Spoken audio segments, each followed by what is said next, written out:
Are you tired of spending your time and money chasing strategy after strategy only to discover what worked 10, 5, or even 2 years ago is not working now? Things shift fast in the online space, and if you're not keeping up, you're getting left behind.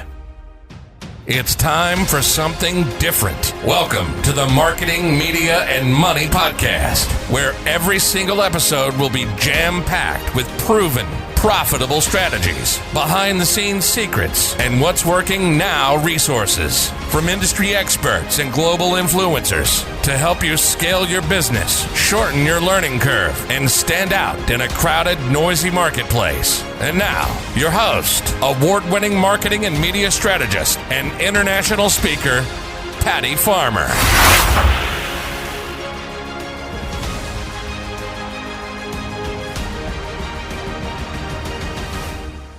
Hello, everyone. Welcome to today's episode of the Marketing, Media, and Money Podcast. I'm your host, Patty Farmer, and I am looking forward to sharing today's industry expert with you.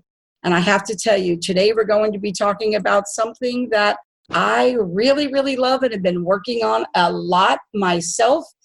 And it is pretty much one of my favorite platforms right now. So let me tell you about our guest. Get your pen and paper out, because you are going to want to take notes for sure. So let me tell you a little bit about her. So Joanne Wetzel is the Pinterest marketer and educator behind Digitally Joanne.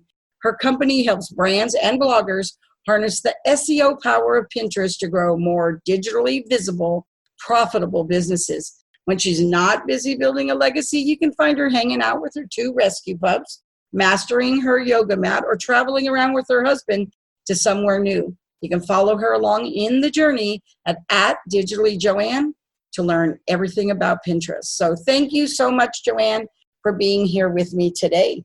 Hey, Patty, how are you? Man, I am really excited. I've been patiently waiting.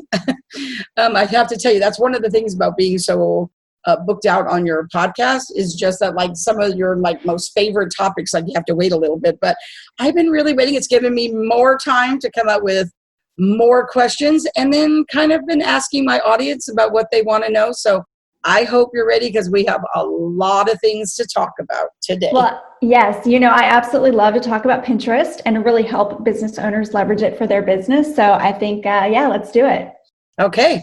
So before we actually get started, though, I always like to tell everybody a little bit about what your credibility is, and not just that, but really, it's not like you woke up one day and said, oh, you know what, I really think I want to do Pinterest marketing, right? Somewhere along the line, you had an aha moment where you really realized that this was really something that was super important to you. So could you tell us a little bit about your story?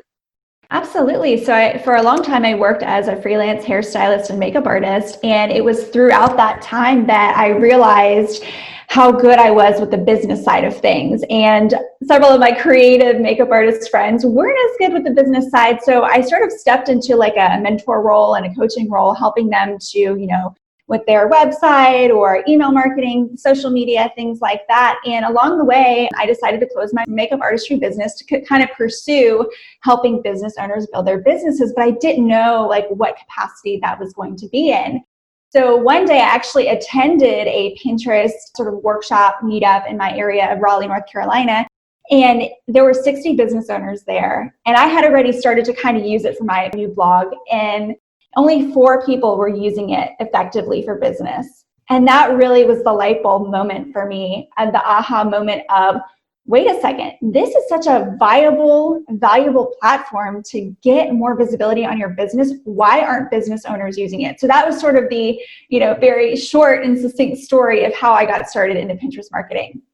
That is so interesting, right? Though, because I think people just don't even realize. So, one of the things before we really deep dive into Pinterest is I always like to say, sometimes knowing what not to do is as important as knowing what to do. And sometimes, I really love knowing what are some of the mistakes or myths. And I want to dive into that too. But I would say for me in marketing, the thing that my clients say to me all the time that I think is probably the biggest myth I hear is that people think that Pinterest is just another social media platform when it's really a visual search engine. And so a lot of times that's really a misconception that people have. And I think because of that misconception is one of the reasons why people aren't so willing to want to use it. They just think of it as, oh, I'm already on Facebook and I'm already here or there. And, oh, well, LinkedIn is really where we should be. That they really just don't realize the potential of Pinterest. Would you agree with that? Oh, absolutely. You hit the nail on the head. I mean, that's usually the first thing I talk about when I talk to business owners is how Pinterest is valuable and that it is a search engine. So essentially, as a business, you can create pins to bring your content, your products, and your services to pinners on the platform where they are looking for these specific things. And it's something that I spend so much time educating people and educating clients and educating just people that I meet, in networking groups of like why this is something that they should really pay attention to, because especially if your metrics and your analytics aren't there, looking at other platforms that you're using, if you're just not getting the engagement and the growth and the visibility that you want, say from Instagram or LinkedIn or Twitter or Facebook, why not consider Pinterest? But then I always get the sort of retort that I get is, well, I just don't have time for it. And it's like, but you could have time for it if these other platforms aren't working for you. You kind of have to shift your strategy. But they're so caught up, I think, in just staying relevant on all the other platforms to consider it. I think that's really interesting because people used to tell me that same thing about Twitter. So Twitter has always been my favorite social media platform until recently, right? And so people would say, well, I don't really see how you do anything on Twitter. And I say, well, I do my metrics, and my metrics pretty much say that 74% of my closed business, that's sales, originates on Twitter. Now, originates is the biggest word right there, right? And then it goes to wherever it needs to go to continue the conversation, because it's really all about where are your clients, not really where you want to play, right? But really where are your ideal clients hanging out, and that's really important. So I got to tell you, I was a slow adopter of Pinterest. As a matter of fact, I was so slow, really, that, I'm really a firm believer and you don't really need to be on every one. But I really think that people should really be rethinking about Pinterest, because for me, Pinterest was like Facebook for weekends. That's what I used to say. I'm like, oh, Pinterest is like Facebook for weekends for me, right? But then as I really learned more about what a powerful search engine it was, I thought to myself, well, let's kind of take a look at that and I will check it out and see. Now, obviously I have a podcast and I also have a magazine, right? So we have the Marketing Media Money magazine, podcast, live events.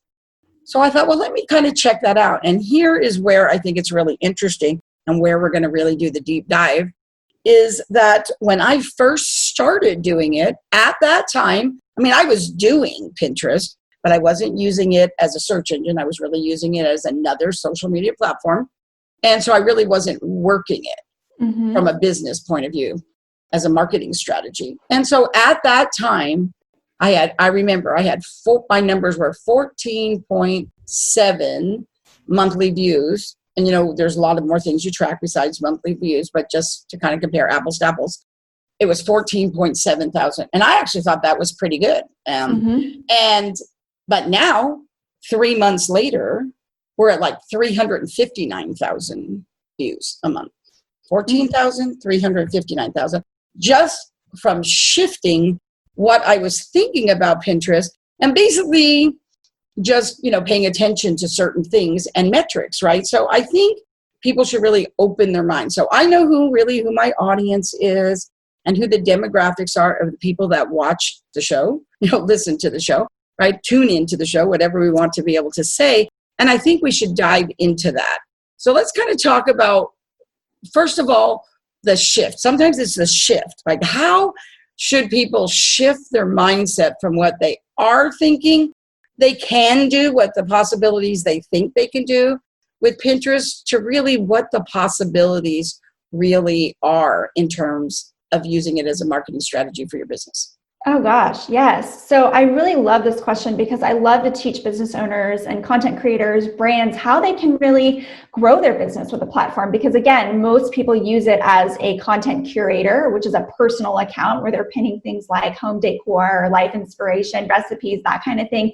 But when they can start to leverage it for their business and be really strategic and intentional about it, I mean, you can start to gain referral traffic. And then if you have your marketing funnels and your sales funnels set up to optimize, then from that, you can start to grow your email list, get conversions. You're also maintaining a competitive advantage over, potential people in your industry, because a lot of people still are not using Pinterest in the proper way. And then I also love that it really gives you the opportunity to increase that brand awareness, because I call this sort of like a 2-for-1. If people are searching for your content on Pinterest and then your content on Pinterest is fully optimized, then that content is also going to pop up in Google too for those specific searches. So you're actually getting more brand awareness because you're also getting your pins populating in Google as well. So I think when I share all of those things with business owners about how Pinterest can be valuable and help them grow their business in a multitude of ways, not just like, oh, okay, you're getting some referral traffic, but you're gaining, exposure to a new audience and those leads and conversions, their minds are absolutely blown. Right? I think that is really true. So let's backtrack a little bit. So I really want to dive into the importance of keywords, right? And how important that is, and what maybe some differences are in how you think about keywords on Pinterest than somebody saying, oh, well, I just go to Google AdWords, right? So what are some of the things? But let's backtrack just a little bit. I love optimizing. That's like one of my favorite words, right? But let's talk about first starting with optimizing your Pinterest for business with your profile. Let's just start with your profile, and then we can kind of dig into boards and then keywords, and then into tribes and all kinds of stuff. So let's just take it from one end, from left to right, and just go. So let's start with profile. So how are some of the ways, can they really optimize their profile, and what are some of the most important things that they need to do? Absolutely. So there is a difference between a personal account and a business account on Pinterest. And it's a free business account. It takes 10 seconds for you to set up. But essentially the reason why you want to set up a business account on Pinterest is because they're going to prioritize business content. They want to provide their pinners with the best experience possible, and they want to bring all that fresh new content that you're adding to the platform to their community and their audience. So you want to make sure that to also go ahead and have your unique URL, which is your website, verified. And again, that's going to tell Pinterest that you are a high quality account, and they're going to then rank your content higher. With that, you also want to make sure it's on brand. This might be the very first opportunity that a pinner is stumbling across your brand. And if it's sort of outdated or doesn't say what it is that your business is about or what you do, or any of your, font, your brand colors and fonts and things like that, then it might be a turnoff for them, and they're going to go away to another account or another search, something like that. So, and then of course, and we'll talk more about boards later, your boards all want to be in regard to what it is that you're promoting on Pinterest. So say you are like me, you're a Pinterest manager, all of my boards are surrounding Pinterest because that is what I talk about, that's what I do, and that's what I promote to pinners on the platform. You can definitely include contact information so that people can easily find you on the platform as well. Click off from Pinterest to go to your website. And then I also highly recommend, and this is one thing that I see a lot of business owners sort of overlooking, is a call to action in your profile. And again, Pinterest wants to share your content with their audience and get people from their platform all the way to your website. So if we can remove those barriers and make it as easy as possible, then include that call to action so people can go ahead and click that link. Well, it's not clickable in the profile description, but they can copy it and then click it into their browser. And now I will say, you also have the option of the analytics that you get with your business account. We've already talked a little bit about this before the show, but tracking all of the work that you're doing on Pinterest and seeing what pins people are resonating with, if they're going through to your website, and just, the data is so important to know whether or not your Pinterest strategy is working. And then of course, you can also take advantage of ads. So those are just a few things when it comes to your Pinterest for Business profile that not only will allow you to get your content seen and get more visibility, but some of the benefits of creating that business profile as well.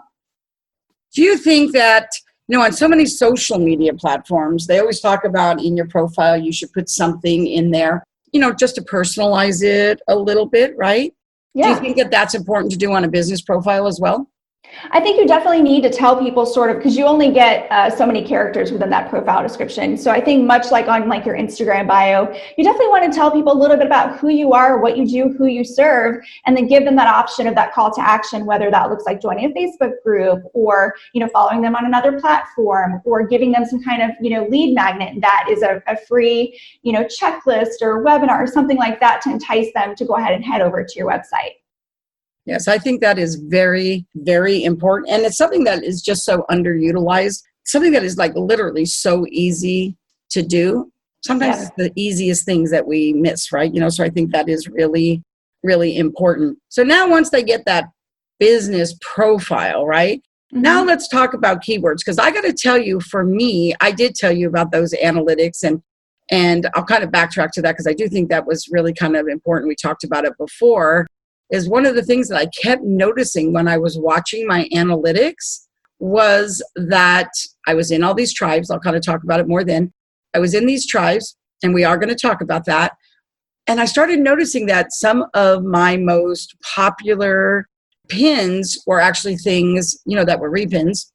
And they were not necessarily the things in the beginning that I wanted to come up, right? One in particular just kept coming up over and over and over again. Was this repin that I had done from a tribe that literally was talking about all these really amazing offices that people had done from home. And I really loved it, right? And I'm in business, I work from home. So I thought that was really interesting. And then I couldn't believe how much it kept coming up, right?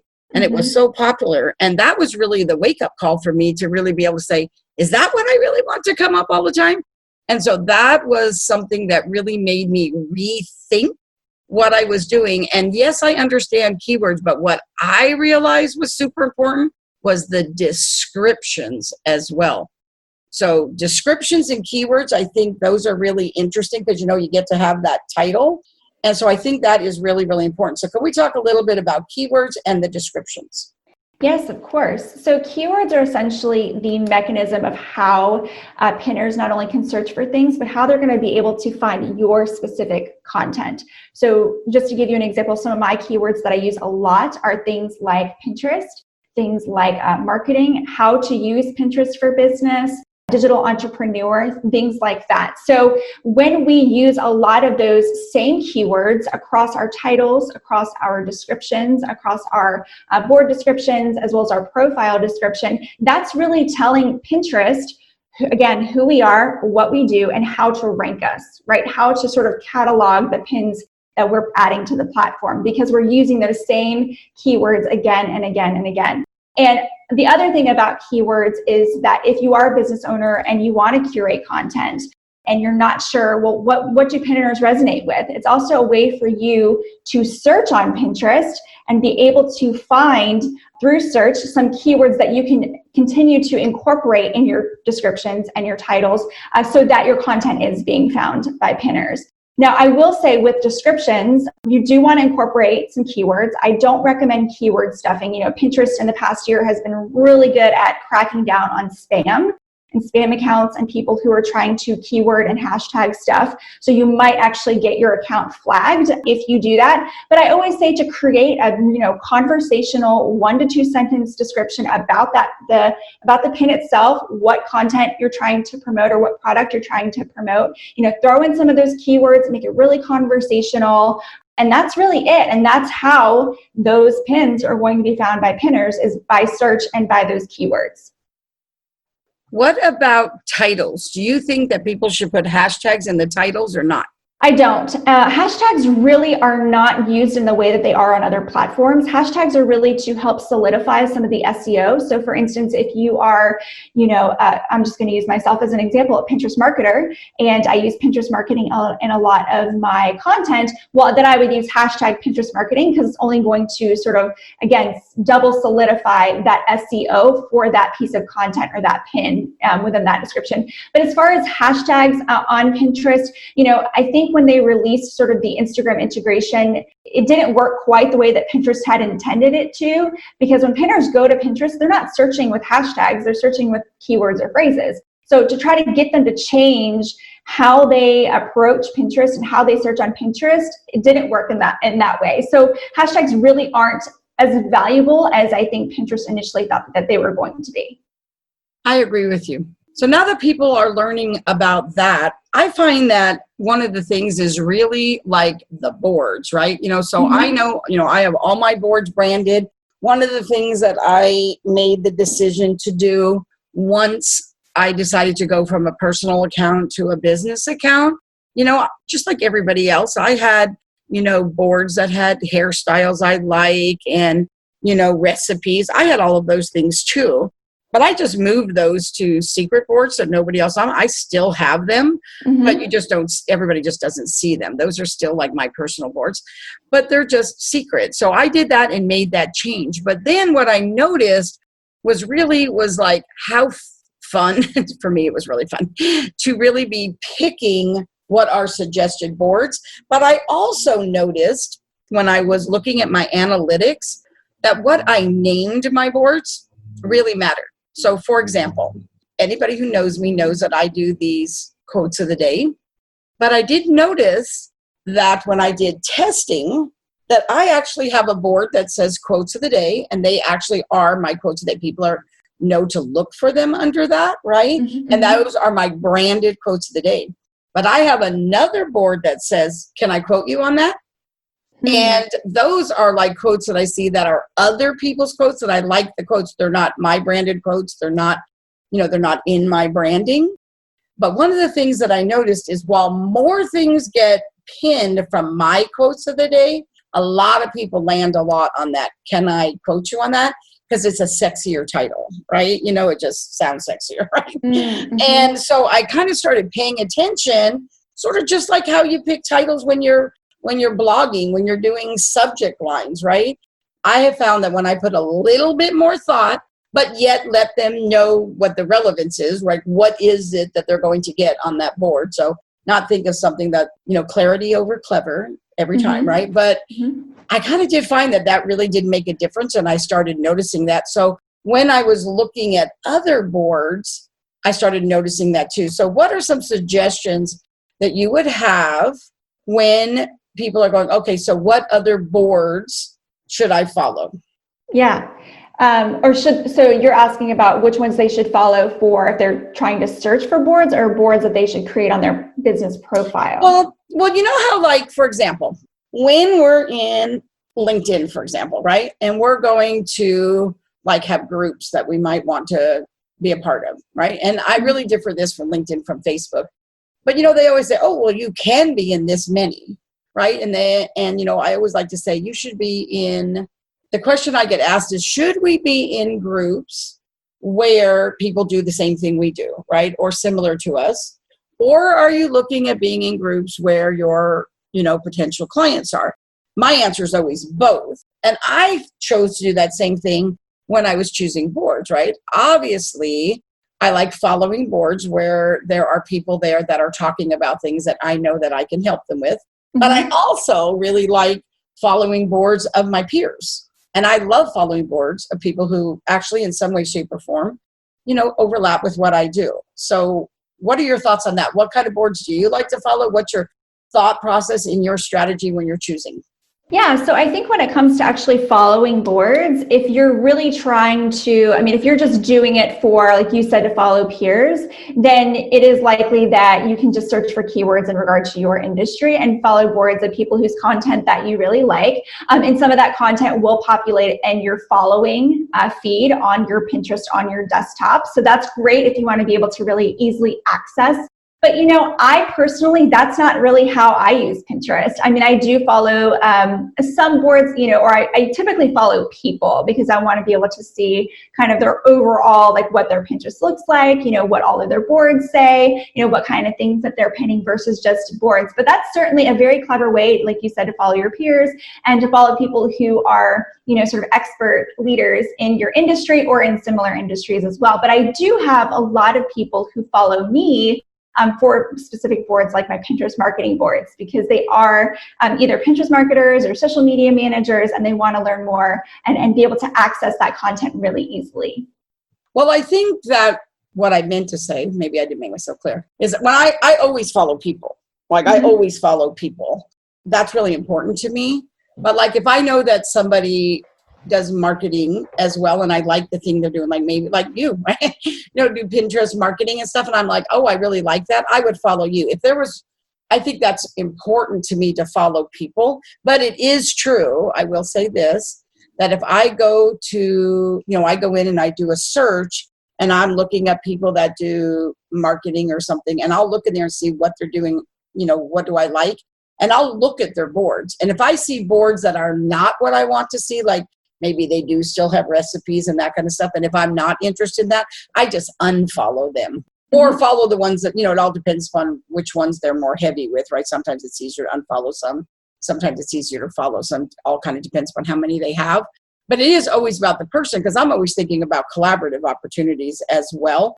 I'm always looking for people to be on my podcast or write for my magazine. So I always have a lot of reasons of what I choose. But the fact of the matter is, I also get asked a lot and get invited a lot to pin on other boards, right? To do group boards and stuff. And so I think that has been really great. I really enjoy doing it. And it has been very, very good for my business.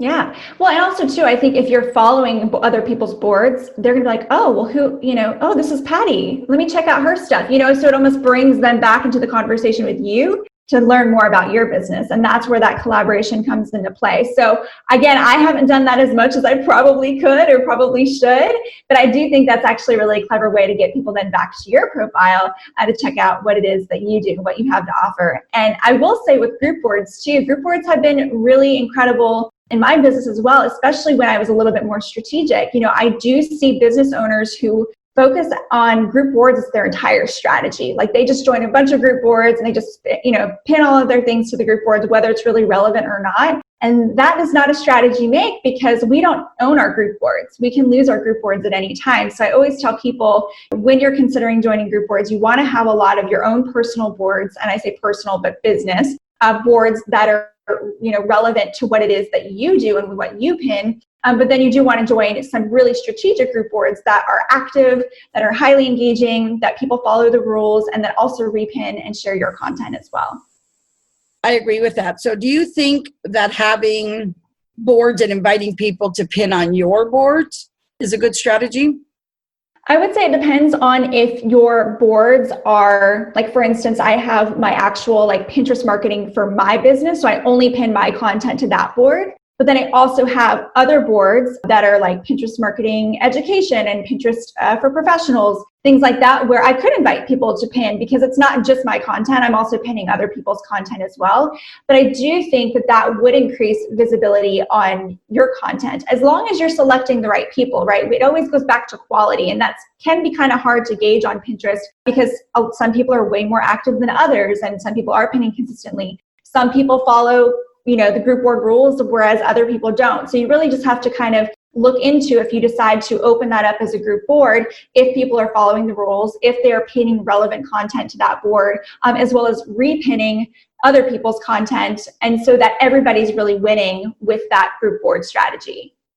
I agree with that. I think that for me, on the group boards that I have where I invite other people, I tend to invite other people to pin to my boards that are part of something I'm doing. So for example, I have my magazine, Marketing, Media, Money, and I have a board for that. Mm-hmm. And while I have different guest authors, I also have columnists who have their own column. So the people who are with me for a whole year and they write a column for my magazine, I invite them when it has something to do, and my rule, so to speak, is that when it has something to do with what they're writing about in the magazine, then I think it's really great when they do that, because it gives the audience a way to learn more about them and that they're a columnist in the magazine. So I think that that has been really good for me. Also, when I use the board for the magazine, so the actual Marketing, Media, Money board in itself, being able to have, I create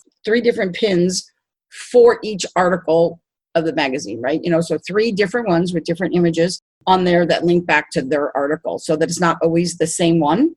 Mm-hmm. And it is always really great to be able to see analytics of which one gets, the most, repinning and the most action on, and, what that data tells you. So I think it's really great that you get a lot of data from that, just like for the podcast. So I think that Pinterest is a really great way to get data about a lot of different things. So for me, it really is about the people that I collaborate with and choosing those people very, very carefully.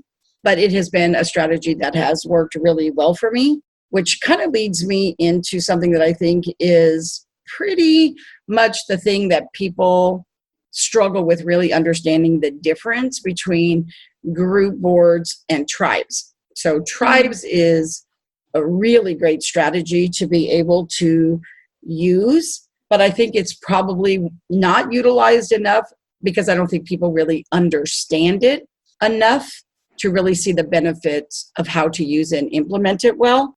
So how would you describe, if you were going to explain it to somebody, how would you describe the difference between a board, a group board, and a tribe? Yeah, so the way that I describe it is that, group boards are communities, right? Everybody is pinning their content to that board. People are repinning it. And tribes does, in essence, work the exact same way. It's just within Tailwind. And so there are sort of identifiers and tools within Tailwind that allow you to be more strategic and thoughtful about what tribes you join. Because with Pinterest and the group boards on Pinterest, it's sort of the wild, wild west when it comes to group boards, because you don't know what you're getting into when you join a board. Yes, that board can have thousands of pins on it, but you don't know if it's active any longer. You don't know what the quality of content is, those kinds of things. Whereas within tribes, you can do more search. You can actually preview the tribe before you join it. You can see how active it is. You can see how many people are within the tribe. You can see, what that tribe is about, like what topics or themes or ideas are pinned to that tribe, the tribe rules. And then my other favorite thing that I absolutely love about tribes that Pinterest or the group boards do not provide you is that you can see how many pins you've pinned to that tribe versus how many that you've shared. So that really helps you to keep that 1-to-1 ratio. Most tribes have that 1-to-1 ratio of, you pin one and then you share someone else's. So you actually can keep better track of, they are communities, but I feel like it's a little bit more organized and easier to navigate what tribes would be a really good fit for you. I love that. That was a great definition. So let's talk a little bit about Tailwind, because somebody might not really know. And I know that there's a lot of different tools and resources, and I'm going to ask you that too. Tailwind is my favorite. So you have to have Tailwind to use tribes. It's actually a thing of theirs. Like I have always had Tailwind, and so I did my tribes in there. I actually wasn't absolutely sure if you had to have Tailwind to use tribes. You do. Well, I believe that, if I remember correctly, you do not get access to tribes with the free version of Tailwind. So you would still have to pay $15 a month. That's the base pro account that you can get with Tailwind to be able to access tribes. Because there are a lot of the benefits and features of Tailwind that you don't get in the free versions. But if you decide that you want to pin and bulk upload to Pinterest, but you still want to use tribes, you can definitely do that. The only thing is if you're not using Tailwind to upload your pins, then you're not going to have any pins to share into tribes from Tailwind. Does that make sense? It absolutely does. And you can use Instagram as well. Yep, absolutely. So let's talk about those resources and tools. So what are the tools or resources that you like to use when you are using Pinterest? What are your favorite Pinterest tools? Yes, so Tailwind, I'm pretty sold on Tailwind in terms of strategic pinning and scheduling because it allows me to be really hands-off. And I have tried, there was the bulk uploader, and there have been a couple other resources over the years, but Tailwind is actually the only Pinterest approved management partner. And I know people definitely use like their social media platform. I think Planoly allows you to pin your Pinterest pins, and there's a couple others, Hootsuite as well. But really for me, because Pinterest is such a strategic, one of the major strategies in my business, Tailwind allows me to do so much more than some of the other social media planning platforms. So definitely if you're getting started with Pinterest and you decide that, hey, I'm just going to start pinning a few things and kind of see how it goes, you can totally take advantage of, Planoly or some of the other platforms. But if you really want to be just very intentional and strategic and gain a lot of data and benefits, then I would highly recommend Tailwind. So Tailwind is, of course, one of the things that I use. And then in terms of design, because I get a lot of people who ask me about, well, how do you design your pins? I'm not a graphic designer. but I do use Canva. Canva is a free open source software that really makes graphic design easy for really anybody because of their, beautiful templates that they have available. They have the sizes of everything, so you really already know, okay, well, I can just drag and drop, I can change text, or I can change colors, I can add, elements and different graphics as well. And those two, I would say, in terms of Pinterest, are really the main tools that I use. And I'll share one more here. I also use the Simple Pin Media dashboard. And this dashboard gives me the breakdown of my entire Pinterest strategy. So it helps me to save time from having to go from Tailwind to Pinterest to Google Analytics to understand what my top performing content is for a period of time, as well as, what are my top pins and what tribes are actually performing really well for me in that period of time as well. That's, of course, it's $49 through Simple Pin Media. And I'm not an affiliate. I just love the dashboard. That makes sense. I really love Canva designing everything that is come so far. And even with that last update that they did for Pro, if you're a Pro, that literally, it just unlocked all those premium images for you too. Is just like amazing. I just really love that. And it's so funny too, because I use Tailwind. That's my favorite as well. And while I do use it a little bit for Instagram, I use it primarily for Pinterest. Although Planoly, which you mentioned, and we really are talking about Pinterest today, that's the one that I actually like using for my Instagram. So it's really kind of funny that, you just got to find the things that actually work for you for each thing, right? And that's really the name of the game, is finding really which things that work for you, right? Yeah. So now let's go back to metrics. What would you say are the top metrics that people should be paying attention to? Yes. So I think a lot of people get wrapped up with the views, right, on our Pinterest profile. You mentioned your views a little bit beforehand. Now, the views can be important if you're only pinning your content to your profile, right? Like you said before, you had that sort of home office pin that just kept popping up there in your top pins. And that's because that was already pinned to your profile. So some of the views from your profile were going to that specific pin. See, when we're pinning other people's content as well as our content, those views are on everybody's content. But if we're pinning just our content to our business profile, then those views will be on ours. So I don't want you to get too wrapped up in the views, especially if you are sharing other people's content. But what you really want to pay attention to are your engagements on your pins. Those are the link clicks and the saves, which used to be called repins. And that's really going to tell you and determine for you whether or not that pin is high performing, is doing well on Pinterest, if people are engaging with it, right? If people are repinning your content and they're saving it, they're excited to check back on that blog post or that YouTube video or that podcast episode later.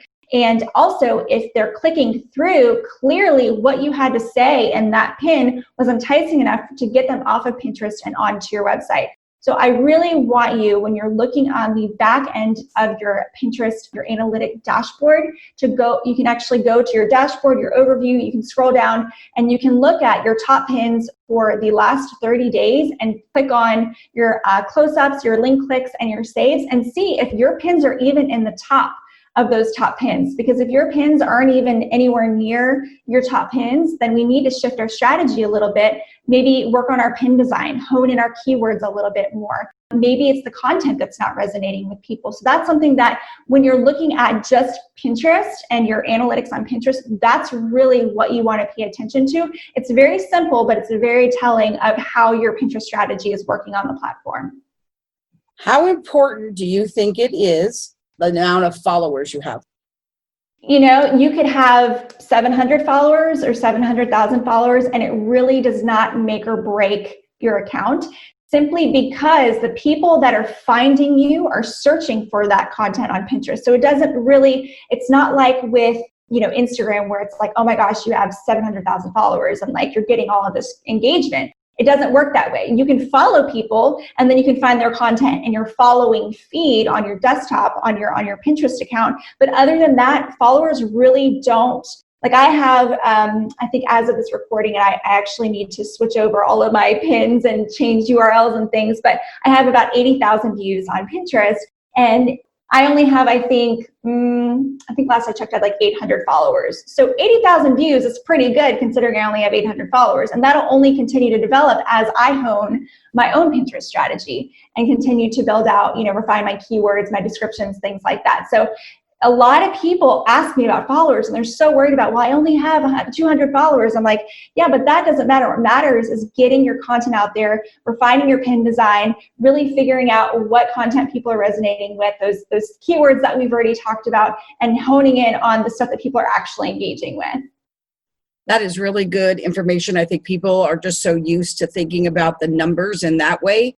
And so I think it's really important. And that was one of the most important things about wanting you to come on the show is really honestly, especially when somebody is just starting something new or they decide they're going to pay more attention to it or they're working on their strategy, is to really know, what should they actually really be focusing on. So if somebody was just starting, like not necessarily starting a business, but just saying, you know what, I think I'm going to pay more attention to my Pinterest, right? And I'm going to switch it over to be a business account, right? So what would be the first thing that you would tell them they should do? Like, tell me, what would be some advice you would give to somebody that was just really starting out? Yeah, I think I have a couple of pieces of advice here. One, we've already talked a little bit about, Pinterest really thrives on fresh, new content. So you kind of have to figure out what is it that you're going to be pinning. You can definitely create new pin designs for old pieces of content, and that's considered fresh and new, but you really want to fill up your boards with just sort of a variety of content. You don't want to be pinning the same piece of content, even with a different design over and over again, because Pinterest will recognize that as spam, especially if you do it, multiple times per day. So think about, okay, what time can I dedicate to creating a YouTube video, a podcast episode, a blog post, or even releasing new products, those kinds of things. Now, you could also be promoting your digital products, your lead magnets as well. You can create pins around all of those things. So it doesn't just have to be specifically content. So that's the first thing that I would say is, what are you going to be pinning, and in what frequency can you either create new pin designs or go ahead and start creating content that you can promote on Pinterest? And then I would also say to go ahead and fill out your boards, right? Figure out, okay, what's your industry? What kind of boards do you want to create? What titles, what keywords you're going to be using, and then start to build your boards and fill them out. But you don't necessarily have to fill them out with your content. You can actually start to fill them out with other people's content for right now, because Pinterest really sees your profile with established boards that have, a certain number of pins, let's say 20 or so pins in them, as like an established account. So if you only have one board and it has a couple of pins, that's really not going to gain you a lot of traction. Also, as we know, Pinterest loves when people are engaging in the platform. So if you're creating those boards, you're pinning people's content, that's already going to start to rank the content that you're going to be creating a little bit higher on the platform. So that's always a really good starting point for how to kind of kick things off with your Pinterest for Business profile. Those are really good things for people to really be thinking about. I think it is really important. I have to say, Joanne, you have really shared some really great information and some things that maybe people aren't really thinking about. People don't always think about metrics, right? They may not, they hear keywords, but they don't think about descriptions, right? Sometimes they don't even worry about their profile. And I think those are things that it's really important. And it's really important for them to really understand what a powerful search engine it really actually is and how Pinterest can really help them grow their business. So thank you so much for sharing so generously. And how can my audience connect with you? Yes, of course. So they can find me online at my website, digitallyjoanne.com. I am on all media, YouTube, Pinterest, and Instagram at digitallyjoanne as well. Perfect. And you came bearing gifts. I love that you come bearing gifts. So tell us a little bit about the gift. Thank you so much. I love this gift because a lot of the questions that I get from pinners are like, how do I create my pins? How do I draft them? How do I upload them? So I have a free Pinterest masterclass. It's a 20-minute masterclass, and I actually walk you guys through the exact steps that I take to create, draft, schedule, and upload my pins in Tailwind. So it's a really great class, and I know that you're really going to love it. Perfect. I love that. Make sure you guys just go to the show notes. We're going to have all the links for literally all the resources, her website, her masterclass, and everything right there. So we're going to make it nice and easy for you. So now we're at the portion of the show where I like to call this #OpenMic, right? This is my version of social karaoke. And this is really where I pass the mic over to our guest and let her really answer this most important question for me, which is, what is your number one marketing, media, or money strategy that you implement in your business that is working right now? I would definitely say that if you're not leveraging video in your business, video has been the biggest saving grace in my business, especially when it comes to my lead magnets. So if you're not using, a webinar or an online challenge or any kind of video or workshop that you can offer your community, I highly recommend you start using video because it's going to help you to grow your email list even more significantly than you already are.